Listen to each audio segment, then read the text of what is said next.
call centerlarda 5 barobargacha xarajatlarni qisqartirishimiz mumkin. Generative AI agent buni qanday aniqlaydi? O'zbek tilida datasetlar topish juda ham qiyin. Bu uning imkoniyatlarini cheklab qo'ymaydimi? Robot bilan gaplashayotganini bilib qolishi mumkin. Adabiy tilda gaplashmaydi hech kim. 3 turdagi mahsulotni taklif qilyapsizlar. To'liq o'zimiz ishlab chiqargan texnologiya bu. 4 yillik mehnatimiz borda.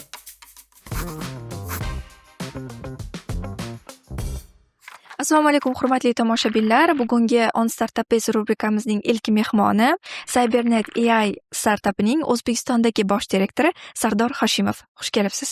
Assalomu alaykum. Cybernet loyihasi haqida gaplashsak. Cybernet AI o'zi qanday startup va bugungi kunda qanday loyihalarga yechimlar taklif qilyapsiz?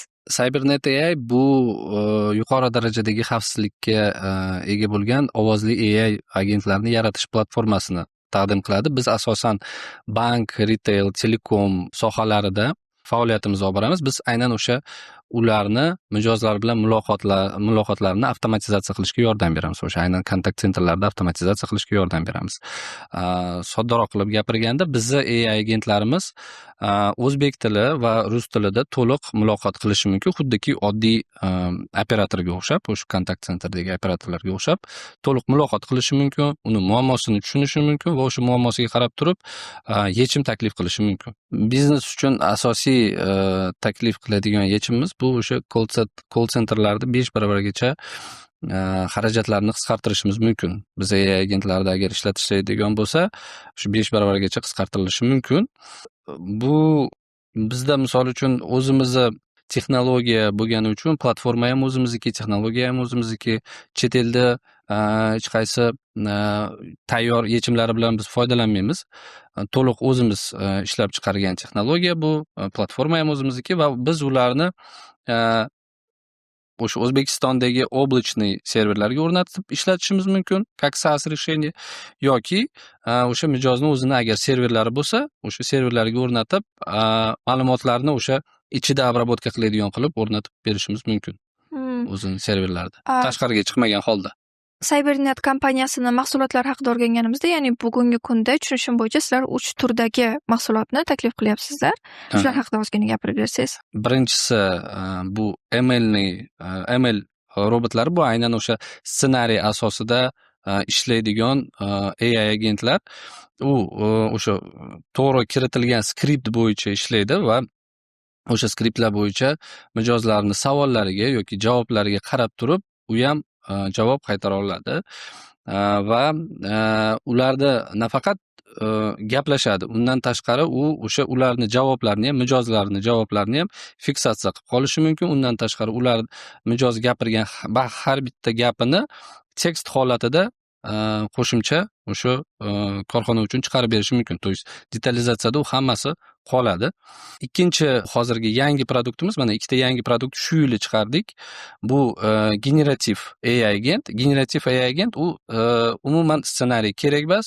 U shunchaki o'sha aytib o'tganimdek, boshida aytib o'tganimdek, platformaga prompt kiritasiz, qanaqa tonalnostda gaplashish kerak, qanaqa javob berish kerak, nimaga asoslanib javob berish kerak, uni o'sha hammasini kiritib ketib turib ishlatish mumkin bo'ladi. U o'sha promptga asosan ssenariysiz o'zi generativ holda mijozni bergan savoliga qarab turib javobni generatsiya qilib turib chiqarib berish mumkin sintez orqali. Va uchinchi produktimiz bu nima uchun yordam beradi? Kontakt sentrlarga bor o'sha qo'ng'iroqlarni tahlil qilib berishi mumkin. O'sha produktni ichiga yuklangandan keyin o'sha robotlarda qo'ng'iroqlari bo'ladimi yoki o'sha operatorlarda qo'ng'iroqlari bo'ladimi? O'shalarda yuklab turib shu platformaga to'liq tahlilini chiqarib olishi mumkin, to'liq analitikasini chiqarib olishi mumkin va o'sha analitikaga qarab turib qanaqadir muammoli joylari bo'lsa yoki o'sha operatorda ishida qanaqadir muammolar bo'lgan bo'lsa, misol uchun skript bo'yicha ishlamayapti yoki mijozga ovozini baland gapirib yuborgan bo'lishi mumkin, so'kib yuborgan bo'lishi mumkin, boshqa holatlar bo'ladigan bo'lsa, o'shalarni hammasini aniqlashtirib chiqarib beradi mijozlarga. Generativ AI haqida hozirgina gapirib o'tdingiz. Turkiy tillarda ham modeli borligini aytgandingiz. Bu loyiha hozir pilot rejimida ekan. Qanday ketyapti jarayon? O'zbek tili mana turkiy tillarga o'tkazish qanchalik qiyin bo'ldi o'zi? O'zbek tilini o'rgatib olishimiz oson bo'lmagan. Chunki biz misol uchun chet eldagi tayyor modellarni o'zida o'rgatmaganmiz. Biz to'liq noldan yig'ganmiz modelimizni. O'sha turkiy tillarga asoslanib, turkiy tillarni guruhiga asoslanib turib o'rgatganmiz. Uning ichida endi o'sha o'zbek tili, qozoq tili, qirg'iz tili biz aynan o'sha razgovorlarda o'rgatganmiz. O'zbek tilida datasetlar topish juda ham qiyin. Keyin asosiy muammo bu o'zbek tilida bo'pti mayli o'rgatdingiz ham datasetda adabiy tilda o'rgatdingiz, qanaqadir o'sha kitoblarni yukladingiz, audio kitoblarda, undan tashqari qanaqadir roliklar yuklangan bo'lishi mumkin, kinofilmlar yuklangan bo'lishi mumkin, lekin hozir odamlar baribir to'liq adabiy tilda gaplashmaydi. Hech kim, hammasi yo'q. Mana misol uchun bizda ham men o'zim ham rus tilini aralashtirib gaplashishim mumkin, chunki rus tili maktabini bitirganman. Lekin undan tashqari har xil viloyatlarimizda u har bittasini o'zini shevasi bor. Undan tashqari qoraqalpoqcha til bor. O'sha baribir ular bir xil gaplashilmaganligi uchun qolgan o'sha chet el modellaridan o'rgatilgan yoki global modellarda o'rgatilgan yechimlarga qaraganda bizniki sifatliroq, chunki aynan o'sha bo'lgan muloqotlar asosida, imенно biznes muloqotlar bo'lgan asosida o'rgatilgan model. Suhbat davomida odamni emotsional kayfiyati, ya'ni xafa bo'lgan bo'lishi mumkin, xursand holatda bo'lishi mumkin yoki jahl holatda bo'lgan bo'lishi mumkin. Ya'ni mana shu loyiha Generative AI agent buni qanday aniqlaydi? Ya'ni shunaqa keyslar bo'ldimi? Nima deydi? Fail keyslar bo'ldimi? Qanaqa, ya'ni muloqot qilolmagan, aniqlolmagan holatlar. Endi har bitta loyihani boshlashingizdan oldin qanaqadir pilot bo'layotgan jarayonda endi yangi chiqqan produkt bo'lsa, qanaqadir xatoliklar bo'lishi mumkin. Aynan o'shani tushunishda, o'sha gapirayotgan, mijoz gapirayotgan gapini tushunishda yoki o'sha siz aytgandek intonatsiyani, tonalnostni tushunish bo'yicha qanaqadir texnik muammolar bo'lgan bo'lishi mumkin, lekin hozirgi vaqtda bizda o'sha undan oldin aytib o'tgandek rечевой analitika, bu speech analytics, o'sha nutq tahlili bizda o'sha siz aytgandek agar misol uchun qanaqadir mijoz bilan operator urushib ketgan bo'lsa yoki ovoz ko'tarilib ketgan bo'lsa yoki intonatsiya o'zgargan bo'lsa, o'shani hammasini fiksatsiya qilib tahlil qilib berishi mumkin. Bu qanaqa ishlaydi? O'sha platformani agar bizni call center bilan, ularni call center bilan bizni platformani integratsiya qiladigan bo'lsak, o'sha bo'layotgan call centerda bo'layotgan barcha qo'ng'iroqlar o'sha platformaga tushib turib, srazu onlayn real vaqtda o'sha tahlilini ko'rib turishi mumkin. SMS bo'ladimi, chat bo'ladimi, o'sha qo'ng'iroqlar bo'ladimi, undan tashqari sayt, mobil ilovaga yoki saytlarga to'liq o'sha platformani integratsiya qilib qo'yish mumkin va o'sha tekst holatda bo'ladimi yoki ovozli holatda bo'ladimi, o'sha nutq tahlili bizda o'shani to'liq eshitib chiqib, o'shanga gapirilgan gaplarga asoslanib, intonatsiyaga qarab turib, o'sha rezultatini chiqarib berishi mumkin. U robot operatorlar, mana an'anaviy o'zimizda operatorlarni o'rnini qanchalik egallay oladi? Ya'ni shunaqa keyslar bo'lganmi? Ushbu robot an'anaviy o'zimiz jonli operatorlardan ham yaxshiroq uddalagan qanaqadir keyslar bo'lganmi? Albatta, bu bo'lgan. Hozir ham bo'ladi, chunki bo'lmasam bizning kompaniya ishlamasdi hozir O'zbekistonda. Mana misol uchun bitta keys bo'lgan, yaqinda o'sha telekom sohasida bir xizmat bo'yicha, tarif bo'yicha, endi qo'shimcha usluga o'sha sotish kerak bo'lgan, telefon qilib sotish kerak bo'lgan. Birinchi muammo bu, misol uchun o'sha 100 mingta mijozga qo'ng'iroq chiqish uchun bir nechta operator kerak, katta kontakt sentrlar kerak bo'ladi. Bizning robotga misol uchun qanaqa ishlaydi u? Agar siz telefoniyaga biz endi integratsiya qilamiz, o'sha tashkilot bilan telefoniyasiga integratsiya qilib olganimizdan keyin bizga misol uchun 1000 ta liniya bersa, telefon liniyasi berilsa, biz o'sha daqiqasiga 1000 ta mijozga qo'ng'iroq qilishimiz mumkin. Bu degani xuddiki sizda 1000 ta operator bor yoki bitta operator o'sha 1000 ta qo'l bilan har bittasiga telefon qilib turib, gaplashib o'sha sotishi mumkin qanaqadir xizmatni yoki tarifni. Va shunaqa holat bo'ldiki, odam operatorlarda o'sha telekom tashkilotda konversiya 10-11% bo'lgan. Bizni robot telefon qilib chiqqandan keyin o'sha bazani alohida bizga berilgan baza, alohida odamlarga berilgan taqqoslash uchun. Bizda 14-15%ga bizni konversiyamiz 14-15% bo'lgan. Operatorlarni joyini egallash bas. Misol uchun o'sha operatorlarda naborot yo'nalishni o'zgartirishimiz mumkin. Ularga qiyinroq keyslarni berib, robotga o'sha oson keyslarda ishlatish mumkin bo'ladi. Misol uchun shunaqa 100 mingta bazani obzvon qilib chiqish uchun, qo'ng'iroq qilib chiqish uchun aytgandek juda ko'p resurs ketadi baribir. Agar u qanaqadir o'sha skript asosida baribir o'sha odamlar telefon qilayotgan bo'lsa, o'sha skriptni o'sha AI agentimizga o'rgatib qo'yishimiz mumkin. O'rgatib qo'yganimizdan keyin bemalol u ham o'zi qo'ng'iroq qilib, suhbat qilib, xuddi o'sha rezultatni yoki undan yaxshiroq rezultatni chiqarib berishi mumkin. Bu operatorlarda esa qanaqadir qiyinroq vazifalar bo'ladigan bo'lsa, o'shalarga ishlatish mumkin bo'ladi. Undan tashqari bizni robot bilan agar biz AI agentlar bilan ishlaydigan bo'lsa, u operatorlarda aynan o'sha AI agentdan chiqayotgan rezultatlar bilan ishlashni o'rgatish mumkin. Ularda o'sha AI agentlarda qanday qilib to'g'ri promptlar kiritishni o'rgatish mumkin. Odamlarning joylarini egallash emas, bu o'sha qo'shimcha naborot yordamchi qilib kiritish mumkin bo'ladi. Misol uchun o'sha 15% konversiyaga ham qanaqa ega bo'lganmiz?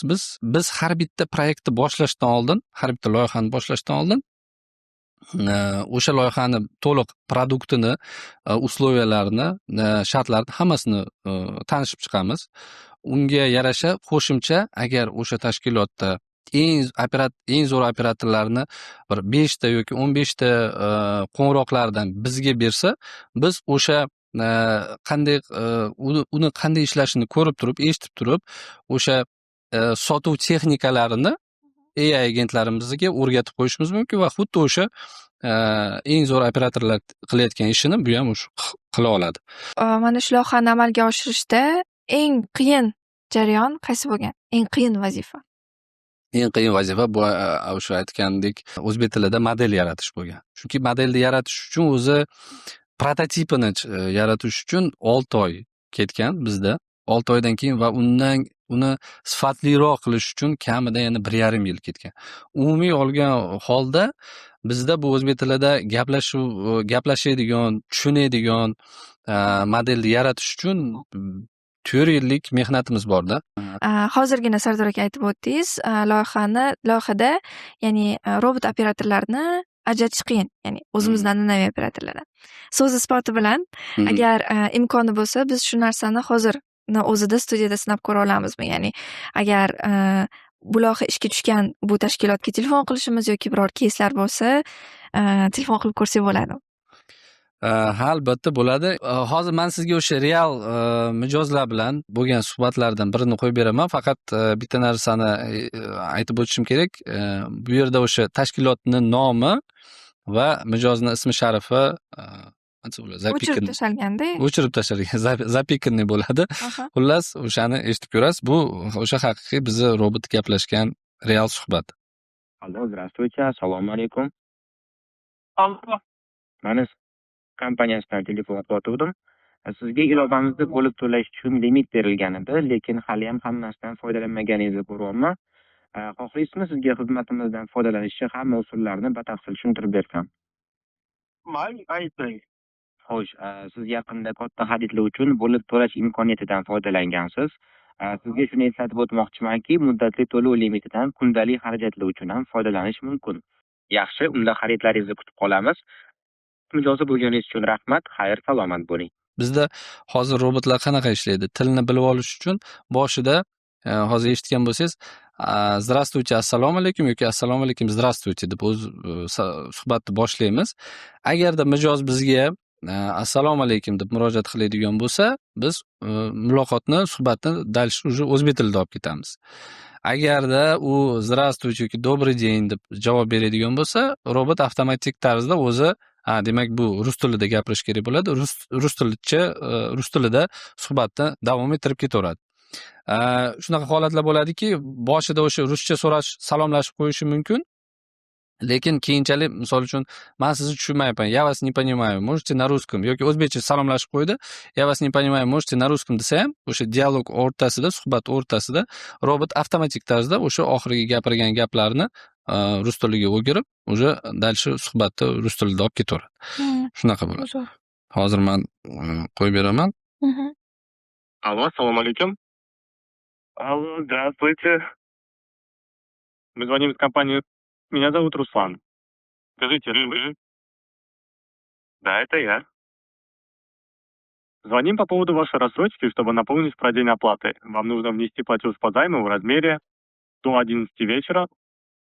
У вас же будет возможность оплатить по рассрочке? К сожалению, нет. А могу я продлить срок оплаты? Согласно нашему договору, к сожалению, мы не можем продлить дату оплаты. Если вы опоздаете с оплатой, это негативно повлияет на вашу кредитную историю. Будем ждать оплату в срок до 11 вечера. У вас же будут оплатить в срок? Не, а что если я не оплачу? Что будет? При просрочке оплаты у вас ухудшается кредитная история. Кредитный лимит автоматически заблокируется, и вы не сможете сделать новый заказ в рассрочку. Endi bitta sizga ham qo'yib beraylik, emailni bilan gaplashib ko'ring. Assalomu alaykum. Mening ismim Abror, Cybernet bankdan qo'ng'iroq qilyapman. Durdona Shafkatova. Raqamlariga to'g'ri tushdimmi? Ha, man. Sizga kredit bo'yicha to'lov qilishingiz kerakligini eslatib o'taman. Siz 1,280,000 so'm 30 mart kuni soat 20:00 gacha to'lov amalga oshirishingiz kerak. To'lovni belgilangan vaqtda qilishga ulgurasizmi? Man kredit olmaganman. Sizni bezovta qilganim uchun uzr, lekin raqamingiz aloqa raqami sifatida ko'rsatilgan. Agar Hozir gapiryapman. gapiryapman bo'lsa, aniqlik kiritish maqsadida 97 334 3500 raqamiga murojaat qilishingizni so'raymiz. Xayr, salomat bo'ling. Bu hozir endi mani kreditim yo'q deganingiz uchun Suhbatni yakunladi. uzr qilib suhbatni yakunladi, chunki ko'pincha tashkilotlar, shu bank tashkilotlari bo'ladimi, qanaqadir mikrofinansiy organizatsiyalar bo'ladimi, mikromoliya tashkilotlari bo'ladimi, baribir agar kontakt sifatida ko'rsatilgan raqam bo'lsa yoki men kredit olmaganman degan bo'lsa, o'sha javobini fiksatsiya qilib berib turib, xayrlashsin deydi. Lekin xayrlashayotganda qo'shimcha raqamni berib yuboringlar, chunki o'sha qo'shimcha raqamga qo'ng'iroq qilib turib, haqiqatan ham men kredit olmaganman, o'shani spiskdan, obzvon spiskidan chiqartirib yuborishi mumkin-da. Sun'iy intellekt bilan shu AI bilan gaplashayotganim xuddi odamdek, ya'ni ovozi ham qo'shilgan, qanaqadir kompyuter, ofisni atmosfera ham qo'shilgan ekan. Undan tashqari o'sha gap bo'lishlarini ham tushunadi. Misol uchun odam kimdir gapirayotgan bo'lsa, o'sha momentida to'xtab eshitib olib turib, o'sha bergan savol bo'yicha yoki o'sha oralig'ida bergan javob bo'yicha o'zini javobini to'g'rilab olib ketishi mumkin, suhbatni davom ettirishi mumkin. Mana hozirgina aytib o'tdingiz, ma'lumotlar O'zbekistondagi serverlarda, ya'ni yopiq konturda saqlanayotgan ekan. Bu uning imkoniyatlarini cheklab qo'ymaydimi? Yo'q, naborot, bu bizni asosiy nima desa bo'ladi, fishkalarimizdan biri. Biz o'sha SaaS model bo'yicha ishlashimiz mumkin. Bu o'sha serverlar, облачный serverlarga yuklangan holda xizmat ko'rsatishimiz mumkin va undan tashqari o'sha mijozning o'zini serverlari bo'lsa, o'sha oldinda aytib o'tgandek, ulardagi serverlarga ham o'rnatib berishimiz mumkin. Biz ma'lumotlarni o'sha обработка qilishi to'liq butunlay o'sha O'zbekiston hududini ichida bo'ladi. Hech qanaqa tashqiga chiqib ketmaydi. Nima uchun aynan O'zbekiston serverlarida, облачный serverlarda o'rnatishni afzal ko'rganmiz? Chunki robotda ishlashida to'xtalishlar ham yoki uzilishlar ham bo'lishi kerak emas. Chunki agar kontaktni sentrda men o'zim ham misol uchun telekom sferadan chiqaman, kontakt sentrlarning muammolaridan biri bu o'sha среднее время диалога. То есть o'rtancha bitta operator necha daqiqa gaplashadi va undan tashqari u operatorda o'sha kontakt sentrda qanchalik tez javob berishi mumkin mijozga, navbatda qolib ketmasligi uchun. Bu o'sha robotda ham misol uchun uzilishlar bo'lishi kerak emas, to'xtab qolishlar bo'lishi kerak emas, chunki agar shunaqa holatlar bo'ladigan bo'lsa, bu birinchi navbatdan o'zi kontakt sentrda shu среднее время разговoriga влиять qiladi va undan tashqari o'sha mijoz robot bilan gaplashayotganini bilib qolishi mumkin. O'shanaqa holatlar bo'lmasligi uchun, misol uchun o'sha generativkada agar siz qanaqadir chet el modellari bilan ishlaydigan bo'lsangiz, o'sha OpenAI bo'ladimi yoki Gemini bo'ladimi va boshqalari, ular baribir chet eldan bitta savol berilgandan keyin javobni generatsiya qilish uchun shu chet elga обработкаga zapros ketadi. U zaprosdan javob qaytib kelguncha qanaqadir doli sekundi uzoq to'xtalib qolishi mumkin. O'sha to'xtalib qolmasligi uchun biz aynan o'zimizni serverlarda, o'sha O'zbekistonda serverlarida shu loyihamizni o'rnatganmiz. Va o'sha to'xtalishlarni oldini olamizda xullas. Bu imkoniyatlarni cheklamaydi, aksincha yaxshilashga yordam beradi, ko'paytirishga. Bugun mana Cybernet kompaniyasini produktlari bilan, mahsulotlari bilan tanishdik. Uni eksperiment qilib sinab ham ko'rdik studiyamizda. Tashrifingiz uchun yana bir marta rahmat. Sizga ham kattakon rahmat. Startup Base'ga faqatgina omad va omad tilayman.